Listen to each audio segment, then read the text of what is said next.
నమస్తే, welcome to I news.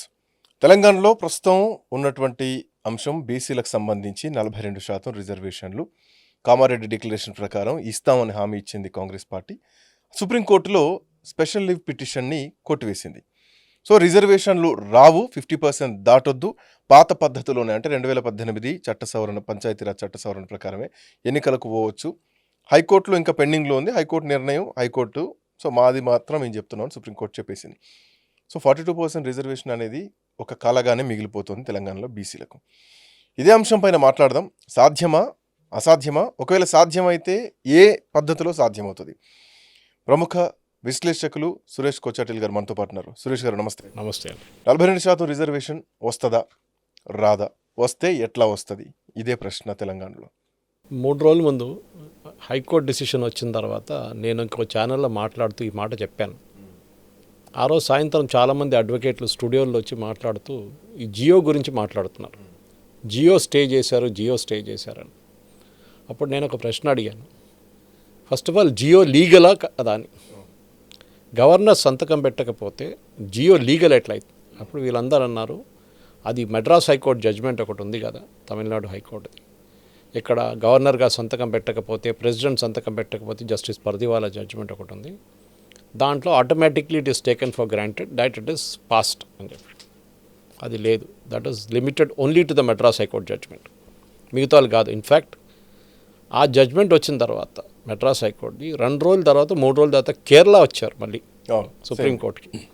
వాళ్ళు ఏం చెప్పారు, పాత ఆరిఫ్ మొహమ్మద్ ఖాన్ గారు ఉన్నప్పుడు సంతకం పెట్టలేదు, ఇప్పుడు వచ్చిన గవర్నర్ ఆచ్రేకర్ ఆయన కూడా సంతకం పెట్టట్లేదు, సో మాది ఆ 5-6 బిల్స్ పడి ఉన్నాయి, మేము కూడా అదే చేసుకుంటాం, పాస్ట్ అని చెప్పేసి మేము జియో ఇష్యూ చేసుకుంటాం అంటే సుప్రీంకోర్టు అన్నారు, సారీ, ఆల్రెడీ అది డిస్ప్యూట్లో ఉంది, ప్రెసిడెన్షియల్ రెఫరెన్స్ వచ్చింది మాకు, ప్రెసిడెంట్ అడుగుతున్నారు నన్ను ఎట్లా ఆర్డర్ చేస్తారు మీరు, మన కాన్స్టిట్యూషన్లో ఎక్కడుంది చెప్పండి అని ప్రెసిడెంట్ అడిగారు.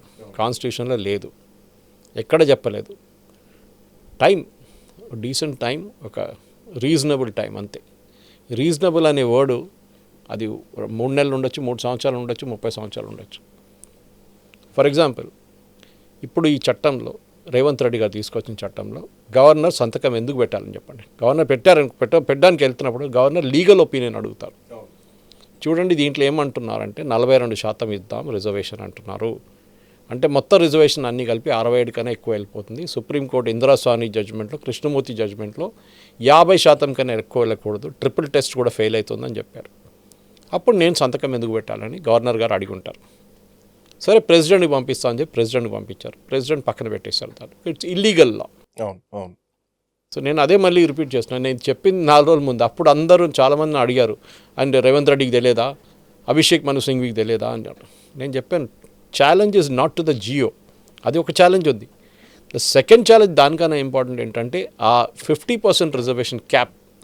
దీనికన్నా ముందు ఎన్నో జడ్జ్మెంట్ నేను చెప్పినట్లు ఇందిరాస్వామి కానీ కృష్ణమూర్తి కానీ చాలా మటుకు స్టార్ట్ అయింది Unnikrishnan versus state of India. అప్పుడు జరిగిన ఒకటి రిజర్వేషన్లో 9th షెడ్యూల్లో తీసుకొచ్చింది ఒకటే గవర్నమెంట్, తమిళనాడు గవర్నమెంట్. అప్పుడున్న కాంగ్రెస్ గవర్నమెంట్ అనుకుంటాను, వాళ్ళ మీద ప్రెషర్ పెట్టి 9th షెడ్యూల్లో తెచ్చుకున్నారు. ఆ జడ్జ్మెంట్ కూడా ఛాలెంజ్లో ఉంది సుప్రీంకోర్టులో. అవును, స్టిల్ ఛాలెంజ్లో ఉంది. అది ఎప్పుడైనా కొట్టిపడేయచ్చు.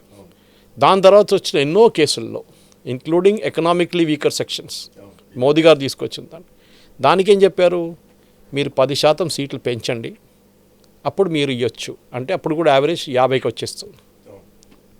100 సీట్లు ఉన్నారు, మీరు 110 చేయండి, దానికి 50 ఇవ్వండి, that ratio remains the same. Logic అది అన్నమాట. ఇది వీళ్ళు ఫాలో చేయట్లేదు. అది ఏమైందంటే వీళ్ళకి, రేవంత్ రెడ్డి గారికి, నేను బీసీలకి చేశాము, ఎంపెరికల్ డేటా అన్నారు. నా ఎంపెరికల్ డేటా ప్రకారం మీరు ఒక ఇంటికి వచ్చారండి, మా ఇంటికి ఎవరు రాలేదు, మా అపార్ట్మెంట్లో ఎవరు రాలేదు. మీ ఇంటికి? మా అపార్ట్మెంట్లో 30 ఫ్లాట్లు ఎవరు రాలేదు. ముఖ్యమంత్రి ఒప్పుకున్నారు, హైదరాబాద్లో కూడా మేము కొంత ప్రాంతం మేము చేయలేదు, కొంతగా చాలా, మీరు అడగండి ఒకసారి. సరే, సో అది చేయలేదు. వీళ్ళేం చేశారంటే డేటా తీసి ఎక్స్ట్రాపులేట్ చేశారు. 10 ఇంటికి వెళ్ళిన దాన్ని 100 ఇంటికి ఎక్స్ట్రాపులేట్ చేసుకున్నారు. హైకోర్టు కూడా అదే అడిగారు. ఎంపెరికల్ డేటా అంటారు. మీ ఇంటికి వచ్చారనుకోండి, మీరు వాళ్ళు అడిగారని హైపోథెటికల్ తీసుకుందాం, బీసీ కులం అన్నట్టు. ఓకే, బీసీ ఏదండి, ఏయా, బియా, సియా, డి అంటే మేము ఈ అంటాము, లేకుంటే డి అంటాము, చెప్పేసి నోట్ చేసుకుంటారు. మీ దగ్గర ప్రూఫ్ అడగలేదు, మీరు అబద్ధం చెప్పుంటారు, నిజం చెప్పుంటారు. మీలాంటి 100 మంది అబద్ధం చెప్తే ఆ డేటా మొత్తం మారిపోతుంది. It's no longer and empirical data. ఇంకోటి అది కూడా ఇవాళ సుప్రీంకోర్టు చెప్పారు, మన హైకోర్టు కూడా చెప్పింది, యూనిఫామ్గా ఎట్లా ఇంప్లిమెంట్ చేస్తారు. 42% బీసీలు అన్నారు. కొన్ని డిస్ట్రిక్ట్లో 50-60 కూడా ఉండొచ్చు. హైదరాబాద్ లాంటి చోట్ల 30 కూడా ఉండొచ్చు. You cannot put a standard number across the state అన్నారు. ఇది నేను 4 రోజుల ముందు చెప్పాను. సేమ్ క్వశ్చన్ సుప్రీంకోర్టు ఇవాళ అడిగారు. అభిషేక్ మను సింగ్ వాళ్ళు ఆర్గ్యూ చేసి మీరు చూస్తే ఆయన బాడీ లాంగ్వేజ్ చాలా డిప్రెస్డ్ ఉన్నారు. ఆయనకు డబ్బులు వచ్చేస్తుంది, 2 కోట్లు వచ్చి ఉంటుంది ఇవాళ. ఆయన నిలబడి కూర్చున్న దాకా 2 కోట్లు వస్తుంది ఆయనకి. ఎవరు డబ్బులు? ప్రజల డబ్బులు. ఈ అప్పీల్ వెళ్ళడానికి అసలు Revanth Reddy has shot himself in the foot అని చెప్పొచ్చు. అది ఏంటంటే బీసీ కులాలకు చూపించడానికి మేము చూడండి సుప్రీంకోర్టు దాకా వెళ్ళాం, మేమేం చేయాలి, సుప్రీంకోర్టు ఇట్లా చెప్పారని చెప్పి వెళ్ళకపోతే మళ్ళీ ఆయన కొడతారు. సుప్రీంకోర్టు ఇప్పుడు ఏమన్నారు, నేను కంప్లీట్ జడ్జ్మెంట్ కాపీ నా దగ్గర రాలేదు, ఇంకా ఇంటికి వెళ్ళి డౌన్లోడ్ చేసుకోవాలి ఒకసారి. దాంట్లో please go head with the elections అన్నారు. అది లాంగ్వేజ్ ఎగ్జాక్ట్లీ తెలియట్లేదు మనకు. కొంతమంది బార్ అండ్ బెంచ్లో కొంచెం రిపోర్ట్ చేస్తారు, లైవ్లో అది ఇంకో చెప్పారు. గో హెడ్ ఆర్డరా, లేకుంటే హైకోర్టు ఆల్రెడీ ఒక డెడ్ లైన్ ఇచ్చారు మీకు, ఇన్ని రోజుల ఎలక్షన్ కండక్ట్ చేయాలి. ఆ రూల్ ఇప్పుడు కూడా పాటించాల్సింది అది. అట్లాంటి ఆ రూల్ ఉన్నప్పుడు డెఫినెట్గా ఎలక్షన్ ఒక డేట్ లోపల, డెడ్ లైన్ లోపల కంప్లీట్ చేయాలి. అప్పుడు మీరు ఎగ్జిస్టింగ్ 29% బట్టే నడిపించాల్సి వస్తుంది. సార్, పాలిటిక్స్ వర్సెస్ ఇప్పుడు పంచాయతీ ఎన్నికలు లేదంటే స్థానిక సంస్థల ఎన్నికలు. ఇందాక మీరు అన్నట్టు ఇందిరా సాహ్ని కేసు విషయం చూసుకున్నా కానీ, Krishnamurthy versus union of government చూసుకున్నా కానీ, లేదంటే 2018లో తెలంగాణ రాష్ట్ర ప్రభుత్వం ఆ రోజు పోయినటువంటి పరిస్థితులు చూసుకున్నా కానీ, అంతకుముందు వికాస్ మధ్యప్రదేశ్లో జరిగినటువంటి పరిస్థితి కూడా, సురేష్ మహాజన్ సంబంధించినటువంటి అంశంలో కానీ, ఎక్కడ చూసినా సుప్రీంకోర్టు 50% క్యాప్ దాటొద్దు అని రిజెక్ట్ అయినాయి. ఈవెన్ మహారాష్ట్రలో ఎన్నికలు జరిగిన తర్వాత కూడా వాటిని రద్దు చేశారు. మరాఠా కోట. ఈవెన్ ఆంధ్రప్రదేశ్లో కూడా ఇట్లాంటి పరిస్థితి వచ్చింది. మొత్తం 100ల సంఖ్యలో అందరు రాజీనామాలు, పదవులు కోల్పోయినటువంటి పరిస్థితి. ఏ బేస్ తోటి శాస్త్రీయంగా మేము చేస్తామని చెప్పేసి వీళ్ళు సుప్రీంకోర్టులో, హైకోర్టులో వాదిస్తున్నారు. బట్ శాస్త్రీయత లేదని ఇప్పుడు మీ మాటల్లో కూడా అన్నారు. ఎందుకంటే మీ ఇంటికే రాలేదు, మీ అపార్ట్మెంట్కే రాలేదని చెప్పేసి. So Bhusani Venkateswarlu dedication commission మీద డిపెండ్ అయింది రాష్ట్ర ప్రభుత్వం. సో ఆ కమిషన్ కూడా వీక్ ఉంది, ఆ రిపోర్ట్ కూడా వీక్ ఉంది, స్పష్టంగా కనిపించింది. చాలామంది బీసీ మేధావులు కూడా చెప్పడం జరిగింది. ఇప్పుడు ప్రభుత్వం ముందున్నటువంటి ఆప్షన్ ఏంటి? 2018 ప్రకారం ఎన్నికలకు పోతారా, లేదంటే 42% రిజర్వేషన్ అంటే పార్టీ పరంగా ఇస్తే ఒప్పుకునేటువంటి పరిస్థితి ఉంటుందా? నేను ఆ రోజు ఈ జడ్జిమెంట్ వచ్చిన రోజు చెప్పిన ఒక మాట ఉంది. రేవంత్ రెడ్డి గారు ఆనెస్ట్గా చేస్తే ఆయన క్యాబినెట్లో 67-62% ఈ బీసీ కులాలు, ఎస్సీ ఎస్టీ కలిపి మినిస్టర్స్ ఉండాలి.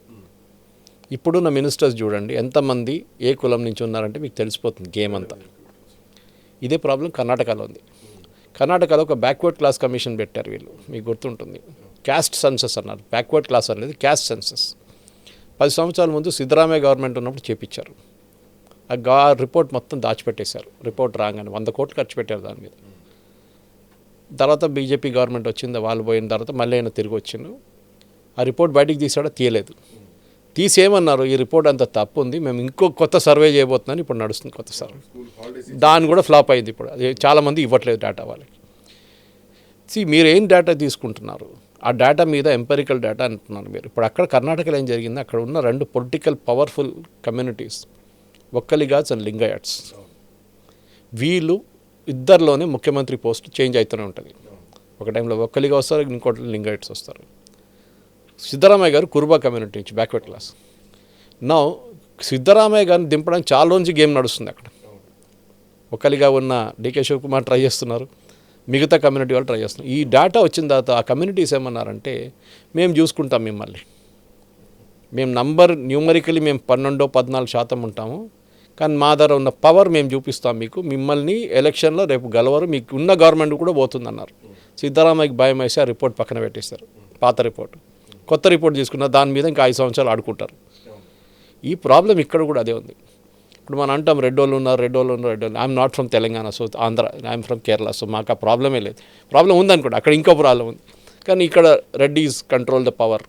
రేవంత్ రెడ్డి, ఉత్తమ్ కుమార్ రెడ్డి, అందరు ఉన్న ఆ community they are numerical strong. ఇప్పుడు ఆంధ్ర వైపు వెళ్తే మీరు క్యాస్ట్ చాలా పవర్ఫుల్ ఆంధ్రాలో. తెలంగాణలో అంత లేదు, కానీ ఆంధ్ర వైపు కాపులా, నువ్వు కమ్మవా, నువ్వు అదా, నువ్వు ఇదా అని చెప్తారు. ఇక్కడ వేల్మాల, నువ్వు రెడ్డిలా, నువ్వు అదనే ఉంటారు. మన దగ్గర ఎంత ఎడ్యుకేటెడ్ అయినా కానీ తెలుగు వాళ్ళు, తెలుగు స్పీకింగ్ పీపుల్ యూఎస్కి వెళ్తే కూడా మీ వాడు మా వాడు అని మాట్లాడతారు. ఈ ప్రాబ్లం అక్కడి నుంచి స్టార్ట్ అవుతుంది. రిజర్వేషన్ ఎందుకు? ఒక హిస్టారికల్ రాంగ్ని కరెక్ట్ చేయడానికి రిజర్వేషన్ అంబేద్కర్ గారు తీసుకొచ్చారు.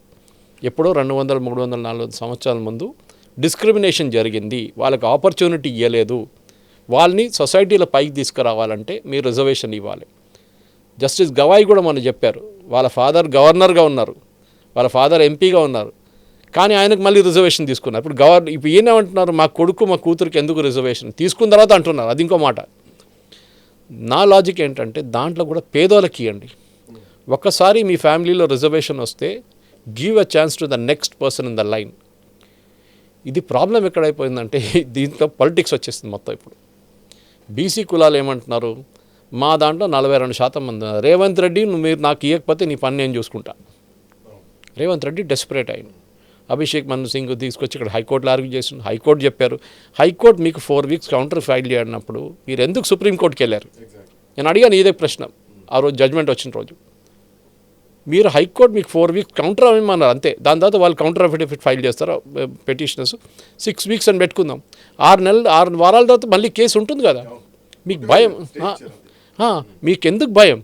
మీకు భయం ఏంటంటే మీరు చెప్పినట్ల పాత సుప్రీంకోర్టు కేసు ఒకటి ఉంది. ఇవాళ కూడా సుప్రీంకోర్టు కేసు డిస్మిస్ అన్నారు, నాట్ ఈవెన్ డిస్మిస్డ్ చేస్తున్నప్పుడు ఏం చెప్పారంటే high court can take it up without going it to the merits of what we set today. అంటే మేము ఇవాళ చెప్పింది మీరు పట్టించుకోకండి, మీరు ఫ్రెష్గా వినండి.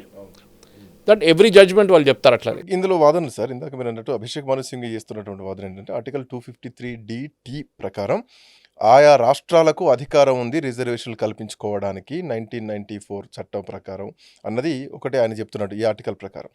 సో ఆ అధికారం ఉంది కాబట్టి మేము మాట్లాడాం, మేము ఇస్తున్నాం అన్న పాయింట్ ఒకటైతే కనుక దేశంలో ఎప్పుడో 50% సీలింగ్ అనేది ఎత్తేసారు, 60% నడుస్తుంది. దట్ ఈస్ కాల్డ్ ఈడబ్ల్యూఎస్ అన్నది కూడా ఇంకోటి ప్రధానమైనటువంటి వాదనను బలంగా వినిపిస్తున్నారు. EWS is not a caste based reservation, it's economically weaker section. దానికోసం ఈడబ్ల్యూఎస్ అని పెట్టారు దాన్ని.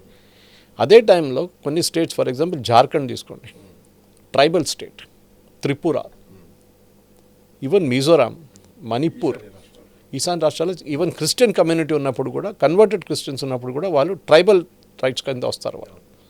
Ladakh same Buddhist but tribal, వాళ్ళకి ఎస్టీ కోటా ఉంటుంది అనమాట. ఈవెన్ కాశ్మీర్లో బకర్వాల్స్ ఉంటారు ముస్లిమ్స్, వాళ్ళు ఎస్టీ కేటగిరీలో వస్తారు వాళ్ళు. మీరు ఆ కేటగిరీ వాళ్ళు ఒక స్టేట్లో, ఒక డిస్ట్రిక్ట్లో, ఒక కాన్స్టిట్యున్సీలో 70% ఉంటే మీరు అక్కడ రిజర్వేషన్ పెట్టండి, ఎస్టీ రిజర్వ్డ్ సీట్ అని చెప్పి అట్లనే క్యాల్కులేట్ చేస్తారు కదా. కానీ ఇక్కడ ఏం జరుగుతుందంటే ఇది పొలిటికల్ ఎక్స్పీడియన్సీ కోసం. చూడండి, కేసీఆర్ మీద 29గా తగ్గించారు, మేము చూడండి 42 తీసుకొచ్చాం, మాకు ఓట్లు ఇవ్వండి. లేకుంటే మీరు పని చేయొచ్చు రేవంత్ రెడ్డి గారు, నేను చెప్పాను దీనికన్నా ముందు కూడా మాట. మీరు ఇప్పుడు ఇవ్వబోయే సీట్లు ఎగ్జాంపుల్ తీసుకుందాం, 1000 సీట్లు అనుకోండి లోకల్ బాడీ ఎలక్షన్లో.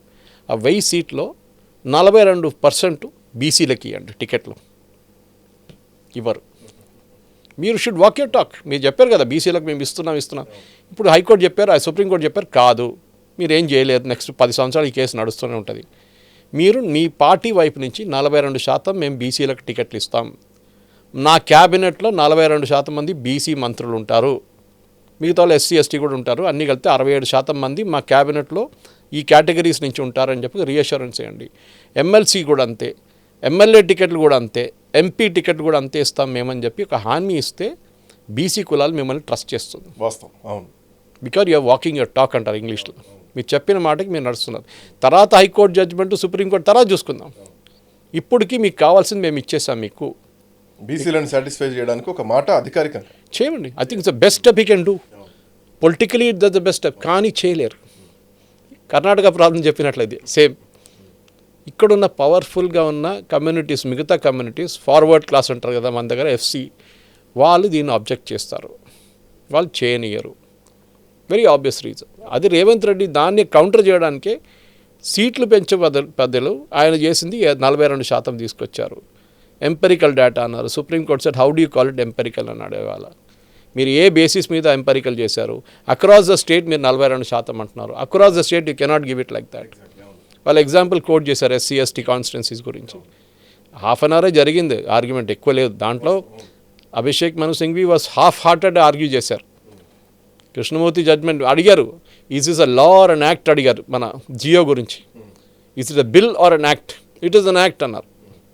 యాక్ట్ ఎట్లా అయిపోయింది? గవర్నర్ సైన్ చేయలేదు కదా. అవును, చట్టరూపం రాలే కదా. కానీ క్లెయిమ్ చేస్తున్నారు మా మెడ్రాస్ హైకోర్టు, మన అక్కడ తిరిగి వస్తున్నాం వాళ్ళు అక్కడికే. సో రిపీట్ చేయట్లేదు నేను. కానీ the main problem today is ఒక కన్సిస్టెన్సీ లేదు. రేవంత్ రెడ్డి బహుశా ఆయన కుర్సీ మీద ఏమైనా థ్రెట్ ఉందో అనుకొని బీసీల సపోర్ట్ తీసుకొని నేను ఉండాలనుకున్నారు. కానీ end of the day Revanth Reddy second name Reddy, అది ప్రాబ్లం. కర్ణాటకలో సిద్ధరామయ్య గారు కూర్చున్న కుర్సీని డైలీ వీళ్ళిద్దరు అందరూ వచ్చి ఇక్కడి నుంచి గుంచుతారు. షామ్నూర్ శివశంకరప్ప ఒకవైపు నుంచి, ఇక్కడ డీకే శివకుమార్ ఒకవైపు నుంచి, వీళ్ళందరూ చేస్తున్న గేమ్ అది. ప్రాబ్లం ఎక్కడ వస్తుందంటే నేను చెప్పినట్ల ఎడ్యుకేషన్ ఇన్స్టిట్యూషన్స్లో కూడా రేపు మీరు ఇది ఇవ్వలేరు. అక్కడ మీరు 67% అంటే అక్కడ కూడా సుప్రీంకోర్టు కొట్టిపడేస్తారు. బికాజ్ ఇది ఎడ్యుకేషన్ నుంచే స్టార్ట్ అయింది ఇదంతా. దాని తర్వాత ఉద్యోగాలు అక్కడ కూడా కొట్టిపడేస్తారు. సో మీకు ఒక సొల్యూషన్, లాంగ్ టర్మ్ సొల్యూషన్ కావాలంటే మీరు పొలిటికల్ సొల్యూషన్ ఫస్ట్ స్టార్ట్ చేయండి. మీరు ఇచ్చే టికెట్లో 67%, 65% ఎంత ఉన్నా కానీ బీసీ, ఎస్సీ, ఎస్టీ కులాలకి ఇచ్చేసేయండి. మీరు రిలీజియస్ బేస్డ్ రిజర్వేషన్స్ ఇస్తారు, దాంట్లో కూడా బీసీ ఇస్తున్నారు ముస్లిమ్స్కి. కాన్స్టిట్యూషన్ చట్టంలో ఎక్కడుందని చెప్పండి రిలీజియస్ బేస్డ్ రిజర్వేషన్స్? లేదు, లేవు. అది కూడా సుప్రీంకోర్టు ఛాలెంజ్ ఉంది. మళ్ళీ ఎట్లా ఇస్తున్నారు మీరు? వాళ్ళ బీసీగా కన్వర్ట్ చేసి వాళ్ళకి ఇస్తున్నారు. అంటే బీసీ కోటా నుంచి కొట్టిస్తున్నారు వాళ్ళది. అది తప్పండి, అది చాలా తప్పు. మీరు రాజ్యాంగంలో ఉంది ఎస్టీ ఎస్టీలకు మస్ట్గా రిజర్వేషన్లు ఇవ్వాలన్నది, బీసీలకు కూడా రిజర్వేషన్లు కావాలన్నది. కానీ 50% దాటొద్దన్నది సుప్రీంకోర్టు ఉన్నటువంటి క్యాప్. ఇక్కడ పాయింట్ ఏంటంటే ఆర్టికల్ 73, 74 ప్రకారం రాజ్యాంగ సవరణలో బీసీలకు రిజర్వేషన్లు ఇవ్వాలి, హక్కుగా ఇవ్వాలి, సమన్యాయం, వాళ్ళు ఎంత ఉన్నారో వాళ్ళకి అంత రావాలి, ఒక సహజ న్యాయంగా రావాలన్నది పాయింట్. ఇది ఫైట్ చేయాల్సింది కోర్టుల్లోనా లేదంటే చట్టసభల్లోనా? రాజ్యాంగ సవరణ జరిగితే కదా 9th షెడ్యూల్లోకి వెళ్ళేదైనా లేదంటే రిజర్వేషన్లు వచ్చేదైనా. ఇది జరగకుండా ఇక్కడ ఫైట్ కాకుండా పార్లమెంటరీ వ్యవస్థ త్రూ కాకుండా లీగల్గా కొట్లాడితే ఎంతవరకు వర్కౌట్ అవుద్ది? అన్ని ఫెయిల్యూర్ కేసెసే ఉన్నాయి మనం ఇప్పటివరకు మాట్లాడుకున్నాయన్నీ కూడా. లీగల్గా మీరు ఫైట్ చేస్తే ఓడిపోతారు ఎట్లయినా. అది మీరు చెప్పినట్లు కరెక్టే. అది ఈవెన్ మీరు పార్లమెంట్ నుంచి ఎత్తే కూడా ఓడిపోతారు. మన దగ్గర ఎన్ని చట్టాలు పార్లమెంట్ పాస్ చేసిన చట్టాలను సుప్రీంకోర్టు కొట్టుపడేస్తుందండి. Judicial commission for appointment of judges మనం చూసాం, ఎన్జేఎస్సీ. ఏమైంది? అది పార్లమెంట్ చట్టం పాస్ చేశారు. ఆర్టికల్ 370ని ఛాలెంజ్ చేశారు సుప్రీంకోర్టులో. ఏ చట్టం తీసుకొచ్చినా సిఏఏని ఛాలెంజ్ చేశారు. ఏ చట్టం తీసుకొస్తే దాన్ని ఛాలెంజ్ చేస్తున్నారు. వక్ఫ్ అమెండ్మెంట్ యాక్ట్ ఛాలెంజ్ చేశారు. అంటే మీరు పాస్ చేస్తే ఒక బిల్లు అది యాక్ట్ కాదు. Supreme court will interpret it. Supreme court job అది. They are not suppose to create law, they are suppose to interpret law. ఈ చట్టం ఉంది, ఈ చట్టం కిందనే కరెక్ట్గా నడుస్తుందా లేదా, అది వాళ్ళ ఇంటర్ప్రిటేషన్. సో వాళ్ళు ఏమంటారు, మేము ఒక జడ్జ్మెంట్ పాస్ చేస్తాం, Indra Sawhney and Krishnamurthy and all constitution benches ఉండేది. దాన్ని మీరు మళ్ళీ you cannot override a constitution bench. Constitution మార్చేసింది, అంతే, అయిపోయింది. ఇక్కడ గేమ్ ఈజ్ ఫినిష్డ్. మీరు 9th షెడ్యూల్ తీసుకొస్తారు, 9th schedule also will be struck down tomorrow. It's illegal అంటారు, ఏం చేస్తారు అప్పుడు? ఎగ్జాక్ట్లీ, కోహిలో జడ్జిమెంట్ కూడా అదే కదా, 2000. అదే అంటున్నా. సో ఇప్పుడు ట్రైబల్ ఉందండి, మీరు ట్రైబల్ రైట్స్ కోసం మీరు చట్టాన్ని మార్చాలని చెప్తే ఎట్లా జరుగుతుంది? అది ట్రైబల్స్ వాళ్ళకి రైట్స్ ఉన్నాయి, వాళ్ళ రైట్స్ ఉన్నాయి. మీరు ల్యాండ్ కొనుక్కోలేరు ఆ ఏరియాలో, వాళ్ళ దగ్గర చాలా ప్రొటెక్షన్ ఉన్నాయి వాళ్ళకి. మనం చూసుంటాం, మళ్ళీ సోనం వాంగ్చుక్ కొట్లాడుతుంది దాన్ని 6th షెడ్యూల్లో కావాలన్నారు. 6th schedule only men for tribal areas with an international border. మన దగ్గర ఆంధ్ర తెలంగాణ స్ప్లిట్ చేసినప్పుడు జగన్మోహన్ రెడ్డి గారు అడిగారంట, మాకు కూడా 6th షెడ్యూల్ ఇవ్వండి అని చెప్పి. మీకు పక్కన ఫారిన్ కంట్రీ ఎక్కడ ఉందండి? మీ పక్కన బే ఆఫ్ బెంగాల్ ఉంది. You cannot give it. అదొక చట్టం మీద ఉంది. చట్టాన్ని సుప్రీంకోర్టు చాలాసార్లు మార్చారు. మనమే కాన్స్టిట్యూషన్ 140 సార్లు అమెండ్ చేశాం, మిగతా అన్ని పార్టీలు. ఫస్ట్ అమెండ్మెంట్ నెహ్రూ గారు తీసుకొచ్చారు. ఏ చట్టం ఏ రోజు వస్తుంది దాని నెక్స్ట్ డే ప్రెస్కి ఫ్రీడమ్ తీసేశారు. ఆయన ఫండమెంటల్ రైట్ తీసేశారు ప్రెస్ని. అదే అక్కడి నుంచి మాట్లాడింది. ఇందిరాగాంధీ టైంలో చెప్పక్కర్లేదు, ఎమర్జెన్సీ టైంలో చాలా చట్టాలు మార్చేసింది ఆమె. ప్రియాంబులే మార్చేసింది కాన్స్టిట్యూషన్ది. మళ్ళీ ఇదేంటి? ఇది నథింగ్. సో ఇక్కడ రిజర్వేషన్లు 42% వస్తున్నాయి, హైకోర్టులో వాదనలు నడుస్తున్నాయి. అప్పటికే ఎన్నికల కమిషన్ కూడా ఒక స్టెప్ ఫార్వర్డ్ చేసింది. జిల్లా కలెక్టర్లు అందరికీ కూడా ఆదేశాలు పోయినాయి ప్రభుత్వం నుంచి. వాళ్ళందరినీ ఎంపిక చేసుకున్నారు. ఒక్కొక్క సెగ్మెంట్లో ఒక్కొక్క పొజిషన్కి ముగ్గురిని వీళ్ళు లిస్ట్ అవుట్ చేయడమే పాయింట్. దాన్ని ఇంకా దీంట్లో 1/3 వంతు మహిళా రిజర్వేషన్లను కూడా కేటాయించాలి. 33% మహిళలకు కూడా రిజర్వేషన్లు కల్పించాలి. హారిజాంటల్ రిజర్వేషన్లు ఇవ్వాల్సినటువంటి అవసరం ఉంది. ఇన్ని టెక్నికల్గా ఇబ్బందులు ఉన్నటువంటి టైంలో అసలు ఏ వ్యూహంతో ముందుకు పోయారు ప్రభుత్వం? జీవోని శాసనసభలో, అసెంబ్లీలో అందరూ ఒప్పుకున్నారు, ఆల్ పార్టీస్ ఆర్ యాక్సెప్టెడ్ అని అంటే చట్టం అయినట్టేనా? సో ఇది కోర్టు ఇన్వాల్వ్మెంట్ ఉంటుంది, ఖచ్చితంగా కోర్టులు వీటిని కొట్టిపడేస్తాయని చెప్పి తెలిసిన విషయమే కదా. థాట్ ఆఫ్ ది గవర్నమెంట్ అదే నేను అనుకుంటా. ఇక్కడ రేవంత్ రెడ్డి గారికి లీగల్ అడ్వైస్ ఎవరు ఇస్తున్నారు? Abhishek Manu Singhvi is only lawyer. ఆయనకు మీరు ఓడిపోయిన కేసు ఇస్తే కూడా ఆయన ఆర్గ్యూ చేస్తారు with the hope that he can win. Ram Jethmalani ఒకసారి చెప్పారు, I will even fight for a murderer అని. I will argue for a murderer also if I'm convince that he is not done the murder. అది చేశారు కూడా, చాలా మటుకు sensational cases handle చేశారు రామ్ జేత్మలాని గారు. సో అది కాదు ఇక్కడ point. The point is Revanth Reddy గారు తెలుసు మీరు చెప్పినట్ల ఆ జియో ఎందుకు ఇంత జల్దీ ఇష్యూ చేశారండి, ఎలక్షన్ నోటిఫికేషన్ ఎందుకు ఇష్యూ చేశారు. ఎందుకంటే ఒకసారి సుప్రీంకోర్టు జడ్జ్మెంట్లో ఉంది పాతది, హైకోర్టులో కూడా చాలా జడ్జ్మెంట్స్ వచ్చాయి. ఒకసారి ఎలక్షన్ ప్రాసెస్ మొదలైతే దెల్ బి నో స్టే. అది వీరు అనుకున్నారు అదే పట్టుకున్న దాని మీద మనం నడుపుతాం అనుకున్నారు, కానీ అది కూడా స్టే చేసి పడేశారు. ఒకసారి ఎలక్షన్ నడిస్తే మీ ఎలక్షన్ ఆపలేదు, బై ద వే ఎలక్షన్ ఆపలేదు. అదే సుప్రీంకోర్టు కూడా చెప్పారు ఇవాళ, మీరు ఎలక్షన్ నడిపించుకోండి, no problem with the old system 29%. మీరు will not increase the beyond 50. అదే ఏదైనా కానీ 50 కన్నా ఎక్కువ వెళ్ళకూడదు మీరు. అది ఆల్రెడీ సుప్రీంకోర్టు చెప్పేశారు ఇవాళ కూడా. కానీ ఈ రష్ జల్దీ చేద్దాం, రాత్రికి రాత్రి జియో, రాత్రికి రాత్రి నోటిఫికేషన్ ఏంటనేది దట్ క్లియర్లీ షోస్ మీరు పొలిటికల్ దానికోసం చేస్తున్నారు. మీరు మీ దాంట్లో ఒక ఆనెస్టీ లేదు. ఆనెస్టీ ఉంటే మీరు చాలా టైం తీసుకొని ఆలోచించుకొని బీసీ లీడర్లతో మాట్లాడి ఈ ప్రాబ్లం ఉందా, ఇది మనం దాన్ని ఏం చేయలేము, 9th షెడ్యూల్ అని చాలామంది మాట్లాడుతుంటారు. వాళ్ళు without having the basic knowledge of 9th schedule they cannot do it. అది స్ట్రైక్ డౌన్ చేస్తారు, నెక్స్ట్ డే స్టే చేసేస్తారు supreme court. It is no longer a blanket constitutional provision for escaping from law. దానికి ఒక చట్టం ఉంది, దానికి చాలా ఎక్సెప్షనల్ సర్కమ్స్టాన్సెస్లో వాడుకోవాల్సిన దానికే 9th షెడ్యూల్ వాడుకుంటారు. ఏదో కావాలని చెప్పి వాడుకోరు. ఇప్పుడు ఈవెన్ 9th షెడ్యూల్ తమిళనాడు విషయంలో కూడా చాలా కంపేర్ చేస్తున్నారు. తమిళనాడు తరహాలో మేము చేస్తాం, తమిళనాడు తరహాలో ఛాలెంజ్లు ఉంది అది. ఇప్పుడు that is also under challenge. I think so Indra Sawhney judgement కంటే బిఫోర్ అనుకుంటారు. అదే సో ఓవర్ రైడ్ చేయడానికి చేసింది మాట అది. ఇది ఓవర్ రైడ్ చేయడానికి, ఈ జడ్జ్మెంట్ అని ఓవర్ రైడ్ చేయడానికి అప్పుడున్న గవర్నమెంట్ చేసిన, I don't know but Jayalalithaa or was it DMK వాళ్ళు చేపించిన గేమ్ ఇది 9th షెడ్యూల్ కింద. I think there was a hung government, I think. So that time it went through because Supreme Court was not so aggressive. ఇప్పుడు అట్లా కాదు. సుప్రీంకోర్టులో మీరు చిన్న ఇష్యూ తీసుకెళ్తే కూడా సీరియస్గా తీసుకొని వాళ్ళు దాని మీద చట్టాన్ని చెప్తారు. సిఏ అజిటేషన్ చూడండి, సిఏ ఈ వకఫ్లో చూడండి జడ్జ్మెంట్ ఎంత డీటెయిల్గా వచ్చింది. ఇంకా ఫైనల్ జడ్జ్మెంట్ రాలేదు, ఇంటర్మ్ జడ్జ్మెంటే, కానీ ఎంత కాన్స్టిట్యూషనలీ చాలా సీరియస్ ఇష్యూస్ దాంట్లో తీసుకున్నారు. వకఫ్ బోర్డ్ పవర్స్ ఏంటి, అపీల్ ప్రాసెస్ ఏంటి, who the court of final appeal, మీరు రిజిస్టర్ చేశారా లేదా Waqf property, what is a Waqf, అదంతా చాలా డీటెయిల్గా ఇచ్చారు. మునంబం కేసు కేరళలో అక్కడున్న ల్యాండ్ 600 ఫ్యామిలీస్కి ఈ కేసుతోనే వచ్చిందన్నమాట. దీని తర్వాతనే బికాస్ కేరళ హైకోర్టు కొట్టుపడేశారు, say that the Waqf board does not have any authority అని చెప్పేసి. దాని రెస్టింగ్ ప్లేస్ ఇది. కానీ మన దగ్గర ప్రాబ్లం ఏంటంటే పొలిటికల్ పార్టీస్ కానీ పొలిటీషియన్స్ కానీ వీళ్ళు షార్ట్ టర్మ్ గెయిన్స్ చూస్తారు. మాకు ఇవ్వాలి, ఇది ఇస్తే నువ్వు అది ఇస్తావు, నాకు ఓట్లు ఇస్తావా, అంతే. కేసీఆర్ని ఎట్లయినా సీన్ నుంచి తీసేయాలని చూస్తున్నారు. అది కాంగ్రెస్ చూస్తున్నారు, బీజేపీ వాళ్ళు చూస్తున్నారు. కేసీఆర్ని తీయడానికి అన్నిటికంటే పెద్ద ఛాలెంజ్ ఇది. చూడండి, ఆ 29 తగ్గించారు మీది, నేను తీసుకొచ్చాను, మళ్ళీ 42 ఇస్తున్నాను మీకు, నాకు ఓట్లు ఇవ్వండి, కేసీఆర్కి ఇవ్వకండి, కథ ఇది అయిపోతుంది అన్నమాట. ఇప్పుడు మీరు చెప్పండి, ఇప్పుడు జూబ్లీ హిల్స్ ఎలక్షన్ నడుస్తుందండి. వీళ్ళందరూ మాట్లాడారు కదా, అది చేస్తున్నా ఇది చేస్తున్నా అని చెప్పేసి. జూబ్లీ హిల్స్లో కూడా బీసీ టికెట్లు ఇచ్చారు, మహిళకి టికెట్ ఇచ్చారు, వాళ్ళు మన ఈయనకి టికెట్ ఇచ్చారు బీజేపీ వాళ్ళు. Okay, so the question is, మీరు లంకారెడ్డి ఆయనకి ఇచ్చారు ticket, so Deepak Lankareddy, so అట్లాంటి టికెట్ ఇచ్చినప్పుడు కూడా మీరు రేపు జిహెచ్ఎంసీ ఎలక్షన్ వచ్చేటప్పుడు మళ్ళీ 42% బీసీలకు టికెట్లు ఇస్తారా లేదా? అన్ని పార్టీలను అడుగుతున్నాను నేను, I'm not asking only Congress. ఎందుకంటే వీళ్ళందరూ సమర్థించారు బిల్లు అసెంబ్లీలో, you have supported, so you walk your talk. మీ పార్టీ వైపు నుంచి రిటర్న్ అండర్టేకింగ్ ఇవ్వండి, మేము 42% బీసీలకు రిజర్వేషన్ ఇస్తాం ఎగ్జిస్టింగ్ కోటాలోనే, మా కోటా పెంచట్లేదు మేము, ఎగ్జిస్టింగ్ కోటాలో. ఎందుకంటే మీరు ఇప్పుడు ఏం చేస్తున్నారంటే జనరల్ కేటగిరీని రెడ్యూస్ చేస్తున్నారు. జనరల్ కేటగిరీలో బీసీ టికెట్లు ఇవ్వద్దని ఎవరు చెప్పట్లేదు, జనరల్ కేటగిరీలో కూడా ఇవ్వచ్చు. You keep the 50% ceiling, but you go to 62% with your allocation of tickets. అంటే అన్ని పార్టీలు కలిపి అవసరం ఉంటుంది. అందరు చేయండి. మీరు బీజేపీ వాళ్ళు 62% ఇవ్వండి, 67, 62, 67 ఏదైనా కానివ్వండి. కాంగ్రెస్ కూడా చేయరు. అప్పుడు మళ్ళీ ఏమంటారు, చట్టం ఉంది 50 కదా, 50ని only it's a notional figure.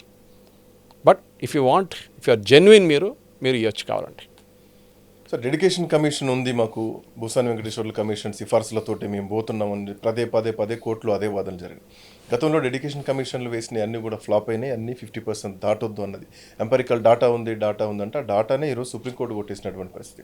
Even the Maharashtra కేసులో కూడా మనం చూడొచ్చు, అక్కడ బాందియా కమిషన్ ఉంది, అయినా కానీ ఎన్నికలు రద్దయిపోయినటువంటి పరిస్థితి. Haryana Gujjar reservation exactly Haryana. So అన్ని మధ్యప్రదేశ్లో కూడా ఇట్లాంటివి జరిగినాయి. సో ప్రతి దగ్గర డెడికేషన్ కమిషన్లు వేసినా కానీ ఫెయిల్ అవుతున్నాయి, రిజర్వేషన్లు రావట్లేదు. రాష్ట్ర ప్రభుత్వం ఎందుకు మళ్ళీ ఇట్లాంటి అడుగులే ముందుకేస్తుందో కంప్లీట్లీ పొలిటికల్ డ్రామానే ఇక్కడ కనిపిస్తుంది. పొలిటికలే. సో వాట్ నెక్స్ట్, బీసీల నిర్ణయం ఎట్లా ఉండొచ్చు? వాళ్ళకి అదే చెప్తాను, బీసీ కృష్ణయ్య గారు కానీ ఎవరైనా కానీ బీసీ నేతలు అడగాల్సింది ఇంతే. ఇప్పుడు మీరేం చేయలేరు, ప్రాక్టికల్గా ఆలోచించి మీ బంధు పిలిపిస్తారు, 15వ తారీఖు అన్నీ చేస్తారు, కానీ మీరు ఇప్పుడు ఏం చేయలేరు. రేవంత్ రెడ్డి శివ భగవాన్ దగ్గర వెళ్ళి వరాలు అడిగితే కూడా ఇది అవదు ఇప్పుడు, అంతే సంగతి అయిపోయింది. Now with in this thing మీరు ఏం చేయొచ్చు, నేను తెచ్చిన సొల్యూషన్ బెస్ట్. ఇప్పుడున్న లోకల్ బాడీ ఎలక్షన్లో 62%, 67% బీసీలకు, ఎస్సీలకు, ఎస్టీలకు అన్ని పార్టీలు రాసి ఇచ్చేసేయండి in writing that we will give this quota. అప్పుడు మీకు తెలిసిపోతుంది, నిజమైన గేమ్ బయటపడుతుంది. అప్పుడు అంటారు లేదు అది ఇది అని చెప్పి ఎక్స్క్యూసెస్తో వస్తారు వీళ్ళు. అప్పుడు వీళ్ళ నిజం కలర్ బయటపడుతుంది. అంటే వీళ్ళకి ఇవ్వడానికి వీళ్ళకి అసలు ఇంట్రెస్టే లేదు, ఒట్టిగా పొలిటికల్ డ్రామా కోసం చేశారనేది బయటపడుతుంది. లెట్ అస్ సీ ఏమవుతుందని. నాకు తెలియదు, నేను ఇచ్చిన సజెషన్ వాళ్ళు తీసుకుంటే బాగుంటుంది వాళ్ళకే, ఇంకేం లేదు. మీరు పొలిటికల్ డ్రామా అంటున్నారు సార్. ఒకటి మొన్న జంతర్ మంతర్లో రేవంత్ రెడ్డి డే మొత్తం ఒక నిరసన దీక్ష చేపట్టిన రోజు ఒక మాట అన్నారు ఆయన, రాహుల్ గాంధీ రేపు పొద్దున ప్రైమ్ మినిస్టర్ అయితే 24 గంటల్లో తెల్లారేసరికి మేము రిజర్వేషన్లు ఇస్తామని చెప్పేసి. ఓవైపు దేశం మొత్తం రాహుల్ గాంధీ జోడయాత్ర చేసిన టైంలో అన్ని కులాలకు రిజర్వేషన్ రావాలి, మేము సామాజిక న్యాయం చేస్తాం, బీసీలకు రిజర్వేషన్లు ఇస్తామని చెప్పి తీసుకొచ్చినటువంటి పరిస్థితి. మొన్న ఆపరేషన్ సింధూర్ జరుగుతున్నటువంటి టైంలో కేంద్ర ప్రభుత్వం జనగణనతో పాటు కులగణన కూడా చేస్తామని చెప్పేసి. సో రేపు పొద్దున బీజేపీయే కులగణన చేసి సుప్రీంలో ఉన్నటువంటి రెస్ట్రిక్షన్ని ఎత్తేసి ఆ విధంగా ముందుకెళ్ళేటువంటి అవకాశం లేదు. మీరు ఎంత చేసినా కానీ ద మేజర్ ఇందిరాస్వామి జడ్జ్మెంట్ కానీ కృష్ణమూర్తి జడ్జ్మెంట్ కానీ విల్ హోల్డ్. కాన్స్టిట్యూషన్ బెంచ్ అది, ఆ జడ్జ్మెంట్ ఎక్కడ పోతుంది. ఇప్పుడు యూనియన్ గవర్నమెంట్ ఏం చేస్తున్నా, సెన్సస్తో పాటు you are trying to do a survey. ఇప్పుడు ఏమవుతుందంటే మీరు చూస్తుంటారు, చాలామంది రేషన్ కార్డు క్యాన్సిల్ అయింది. చాలామంది ఇక్కడ కాదు, పంజాబ్లో 12 లక్షల మంది రేషన్ కార్డులు క్యాన్సిల్ చేశారు. ఎందుకంటే అదే మంది డేటాబేస్తో చెక్ చేస్తే, వెహికల్ డేటాబేస్తో చెక్ చేస్తే అందరికి కార్లు ఉన్నాయి, ఒక్కొక్కటి 2 కార్లు ఉన్నాయి, కానీ ఆ రేషన్ తీసుకుంటున్నాడు పేదోళ్ళని చెప్పి. బిలో పావర్టీ లైన్ అంట. బిలో పావర్టీ లైన్ ఎట్లా ఇస్తారండి? సో ఇప్పుడు ఎట్లా అయిపోయింది, ఈ వాహనంలో ఇస్తున్నారు డేటా అంతా. రేపు కావాలంటే తెలంగాణ గవర్నమెంట్ వీళ్ళ రేషన్ కార్డు తీసుకొని ఈ వాహనంతో మ్యాచ్ చేస్తే మీకు మీద ఎందుకు ఈ వాహనం, తెలంగాణ గవర్నమెంట్ దగ్గర ఆర్టీఐ డేటా ఉంది. మీరు 15 లక్షలు 20 లక్షల కార్లు కొని మళ్ళీ మీరు బిలో ద పావర్టీ లైన్ అంటే you are faking the data. పేదోళ్ళకి వెళ్ళాల్సిన రేషన్ మీరు కొట్టేస్తున్నారు, మీరు అమ్మేసుకుంటున్నారు ఆ రేషన్. ఇది ప్రాబ్లమ్స్. ఈ డేటా మీరు చెప్పిన దాని ప్రకారం నేషనల్ లెవెల్లో సెన్సస్ చేసినప్పుడు గవర్నమెంట్కి ఒక ఐడియా ఉంటుంది, ఇంతమంది ఈ క్యాస్ట్ నుంచి ఉన్నారు, ఇంతమంది ఈ క్యాస్ట్ నుంచి ఉన్నారు. అప్పుడు ఏమైపోతుందంటే ఆ టైంలో కూడా మీరు డేటా అడిగి డేటా ప్రూఫ్ అడగకపోతే అబద్ధాలు చెప్తారు. You should ask for the proof, some proof. ఇప్పుడు మనం ఎస్ఐఆర్ పెట్టినారు బీహార్లో, స్పెషల్ ఇంటెన్సివ్ రేషన్ 11 డాక్యుమెంట్లు అడిగారు, ఏదైనా ఒక 11 ఇవ్వచ్చు. రేషన్ కార్డు కానివ్వండి, మీ డేట్ ఆఫ్ బర్త్ కోసం ఎస్ఎస్సి సర్టిఫికేట్ కానివ్వండి, లాస్ట్లో ఆధార్ కూడా యాడ్ చేశారు. But Aadhaar only for the name proof, not address proof, not citizenship. Clear, దానికి సపరేట్ డాక్యుమెంట్ ఇవ్వాలని చెప్పారు. సుప్రీంకోర్టు 12వ డాక్యుమెంట్గా ఇచ్చారు అది. సో ఇప్పుడు జరిగిన ప్రాబ్లంలు ఏంటంటే, మీరు యూనియన్ గవర్నమెంట్ కూడా సెన్సస్ చేసినప్పుడు ప్రాబ్లం ఇక్కడ వస్తుంది, మీరు డేటా అడగట్లేదు, మీరు ఓన్లీ కన్ఫర్మేషన్ తీసుకుంటున్నారు. నా దగ్గర వచ్చి ఇప్పుడు మా క్యాస్ట్ అడిగితే I'm a Nair from Kerala, Nair Menon community. Andhra తెలంగాణలో నాయర్ మెనన్ కమ్యూనిటీ లేరు. వాళ్ళు ఏం చేస్తారు, అదర్స్లు పెట్టి టిక్ చేసేస్తారు. అట్లా చాలామంది ఉన్నారు, బెంగాలీ వాళ్ళు ఉన్నారు, మరాఠీ వాళ్ళు ఉన్నారు, కన్నడిగాస్ ఉన్నారు. How will you target them then? So మీ డేటా ఇస్ ఫాల్టీ అక్కడే. ఇక్కడ అదర్ కేటగిరీలో పాపులేషన్ ఇంక్రీజ్ అవుతారు. బికాజ్ వచ్చే మనిషికి ఆయన ట్యాబ్ ఇప్పుడైతే ఎలక్ట్రానిక్గా చేయబోతున్నారు అంటున్నారు, మీ ట్యాబ్లో అది ఉందో లేదో నాకు తెలియదు. మీరు అదర్స్లో కొట్టేసినప్పుడు అదర్స్ కేటగిరీ పెరిగిపోతుంది, 30, 35, 40%. వాళ్ళకి ఎట్లయినా జల్దీ ఖతం చేసి ఇంటికి వెళ్దాం, ఇవాళ రోజుకి 100 చేయాలని చెప్పి వాళ్ళు రెడీగా ఫాస్ట్ చేస్తూనే వెళ్ళిపోతారు. వాళ్ళకి టైం లేదు కూర్చోడానికి. సో సెన్సస్ చేసినప్పుడు కూడా specifically they should ask for proof అడగకుండా చేయకూడదు. This is the main thing. Moreover ఇందులో ఈ జీవో నెంబర్ 9 తోటి రిజర్వేషన్లకు పోతాం అనుకున్నారు. సో చట్టంతో రిజర్వేషన్లు వస్తాయి తప్ప జీవోలతో కాదు. మరోవర్ ఇప్పుడున్నటువంటి రిజర్వేషన్ కూడా కొన్ని వర్గాలకు కొన్ని కులాల వరకే పరిమితమయ్యేలా ఉన్నాయి తప్ప మిగతా ఉపకులాలకు సంబంధించి రిజర్వేషన్లు దీంట్లో లేవు. ఒకటి, ఈ జీవోలు ఉపకులాలను వర్గీకరించడానికి ఉపయోగపడతాయి తప్ప పూర్తి స్థాయి రిజర్వేషన్లు ఇవ్వడానికి అయితే ఉపయోగపడేటువంటి పరిస్థితి లేదు. సో ఈ పాయింట్ ఎట్లా చూడాలి? ఇంకా దీంట్లో మీరు అన్నట్టు శాస్త్రీయంగా లేదు. సంచార జాతులు కూడా చాలా వరకు మిస్ అయ్యారు. సో ఒక 20-25 లక్షల మంది బీసీలను మిస్ చేసి వీళ్ళు ఎంపెరికల్ డాటా తీసుకున్నారన్నటువంటి వాదన కూడా ఈ సర్వే జరుగుతున్నప్పుడు బయటకు వచ్చింది. కరెక్ట్. ఇది ప్రాబ్లం ఎక్కడ వస్తుందంటే ఇక్కడున్న బీసీ కులాలు ఆంధ్రాలో వ్యాలిడ్ ఉండదు. మా వాచ్మెన్ కూతురుకి అదే ప్రాబ్లం వచ్చింది. వాళ్ళు అక్కడ ఆంధ్ర వైపు వాళ్ళు బీసీలు, ఇక్కడ కాదు. బంజారాలు ఉంటారు, ఇక్కడ ఒకటి, ఆంధ్రాలో ఒకటి, ఒరిస్సాలో ఒకటి, మధ్యప్రదేశ్లో ఒకటి. So across the board same లేదు. వాళ్ళు రేపు ఇక్కడ చదువుకుంటారు, ఎల్లుండి నెక్స్ట్ ఇయర్ వాళ్ళు ఇక్కడ 3 సంవత్సరాల తర్వాత మధ్యప్రదేశ్కి వెళ్తారు. వాళ్ళ కేటగరైజేషన్ పోతుంది కదా, మొత్తం దెబ్బతింటుంది. అక్రాస్ ద నేషన్ మీ దగ్గర లేదు. ఫస్ట్ ఆఫ్ ఆల్ నేను ఇప్పుడు కూడా అదే నా మాట చాలా ఇంపార్టెంట్. అంటే అంబేద్కర్ గారు చెప్పింది కరెక్టే. ఎకనామిక్ బ్యాక్వర్డ్నెస్ ఒకటే కాదు, సోషల్ బ్యాక్వర్డ్నెస్ కూడా చూడాలని చెప్పారు. కానీ బియాండ్ అ పాయింట్ కాదు. ఒకసారి మీరు ఒక ఐఏఎస్ ఆఫీసర్ అయితే లేకుంటే ఐపీఎస్ ఆఫీసర్ అయితే దెన్ మీ పిల్లలకి రిజర్వేషన్ అక్కర్లేదు. బికాజ్ మీకు సోషల్ స్టాండింగ్ వచ్చేసింది. అప్పుడేం చేయాలంటే నేను చెప్పిన దానికి పేదోళ్ళకి ఇవ్వాలి. ఇప్పుడు ఏమైపోతుందంటే క్రీమ్ లెవెల్లో కొట్టేస్తున్నారు రిజర్వేషన్ అంతా. డబ్బులు ఉన్నోడే చూసుకుంటున్నాడు, డబ్బులు లేనోడు తెలియదు. ఇది ప్రాబ్లం అన్నమాట. So we should ensure this that ఇప్పటి నుంచి అయినా కానీ ఎకనామికలీ కూడా ఆ క్రీమీ లేయర్ అని ఒక నంబర్ పెట్టుకుంటారు, కానీ ఆ క్రీమీ లేయర్ మొత్తం ఫేక్. వీళ్ళు చెప్పే డేటా అంతా ఫేక్ అది. ఎందుకంటే వాళ్ళ ఇన్కమ్ లెవెల్ ఎప్పుడు నిజం చెప్పరు వాళ్ళు. క్రీమీ లేయర్ డేటా కూడా తప్పే. సైంటిఫిక్గా ఎవాల్వ్ చేయాలి. మీరు ఎట్లా రేషన్ కార్డు మీరు డ్రాప్ చేస్తున్నారో ఆ ఆధార్ కార్డ్ మన ఇది తీసుకొని వెహికల్ డీటెయిల్స్ తీసుకొని అదే మీరు అక్రాస్ ద బోర్డ్ చేయాల్సి వచ్చింది. బీహార్లో ఎస్ఐఆర్ ఎట్లా చేశారో అట్లనే డేటాబేస్ మేనేజ్మెంట్ కూడా చేయాల్సి వస్తుంది. అది చేస్తే రిజర్వేషన్ నిజంగా రావాల్సిన వాళ్ళకి వస్తుంది. లేకుంటే ఇప్పుడున్న దాంట్లో పేదోళ్ళు చెప్పి ఓబీసీలు అని చెప్పి బీసీలు అని చెప్పి ఎక్స్ట్రీమ్లీ బ్యాక్వర్డ్ క్లాస్ అని చెప్పి ఎస్సీ అని రిజర్వేషన్ వచ్చిన వాళ్ళే మళ్ళీ రిజర్వేషన్ తీసుకుంటున్నారు. అది once you got it, once you achieved a certain social standing, finished. That is the main thing. So finally what next? రాష్ట్ర ప్రభుత్వం ఏం చేయాలి? ఇస్తారా లేదంటే ఏం చేయలేరు. ఈ కేసు కూడా మీకు ఇంకో 6 నెలలు నడుస్తూనే ఉంటుంది. ఫైనలీ మీరు అనుకోండి రేపు ఒక నిర్ణయానికి వచ్చేసి రేవంత్ రెడ్డి ఓకే చెప్పింది తప్పు కాదు కరెక్ట్ అని, కానీ వాళ్ళు సుప్రీంకోర్టు 50% వాళ్ళు బ్రీచ్ చేయలేరు. వాళ్ళు మీ బేస్ చేసుకునే వాదన. సో ఏం చేస్తారు? Can the high court overrule supreme court judgement? They cannot. మీరు ఏ డేటా తీసుకెళ్ళినా కానీ ఫైనలీ ఇందిరా సాహ్ని కానీ Krishnamurthy judgement will hold good, finished, matter ends there. దాని తర్వాత ఏం చేస్తారు? సో ఉన్న దానికని మళ్ళీ back to the drawing board. So BJP వాళ్ళు ఎంట పడతారు, ఇప్పుడు బీఆర్ఎస్ వాళ్ళు తిడతారు, చూడు రేవంత్ రెడ్డి మొత్తం మిమ్మల్ని ముంచేసాడు రేవంత్ రెడ్డి. సో ఆయన ప్రెషర్లో వచ్చేస్తారు ఇప్పుడు. సో ఇదంతా మీరే తెచ్చుకున్నారు ఈ ప్రాబ్లం. అవును, కొని తెచ్చుకున్నారు. మీరు బీసీ లీడర్స్తో మాట్లాడి ప్రాక్టికల్గా ఎక్స్ప్లెయిన్ చేస్తే వాళ్ళు కూడా అర్థమైపోతుండే. మేము పని చేద్దాం బాబు, క్రీమీ లేయర్ వాళ్ళని తీసేద్దాం, పేదోళ్ళకే ఇద్దాం. With in OBC also only the poorest the poor. అప్పుడు చూడండి, ఇదే కార్లు మర్సిడీస్ నడిపిస్తున్న మనుషులు అప్పుడు అబ్జెక్ట్ చేస్తారు, కాదు అందరికీ రావాలంటారు. అరే మీరు వచ్చేసిన డబ్బులు, మీరు కార్ నడిపిస్తున్నారు, మీరు మంచి సివిల్ సర్వీసులు ఉన్నారు, మీకెందుకు రిజర్వేషన్? మీ కమ్యూనిటీలోనే పేదోళ్ళు ఉన్నారు, వాళ్ళకి ఇవ్వండి. That is what he should do.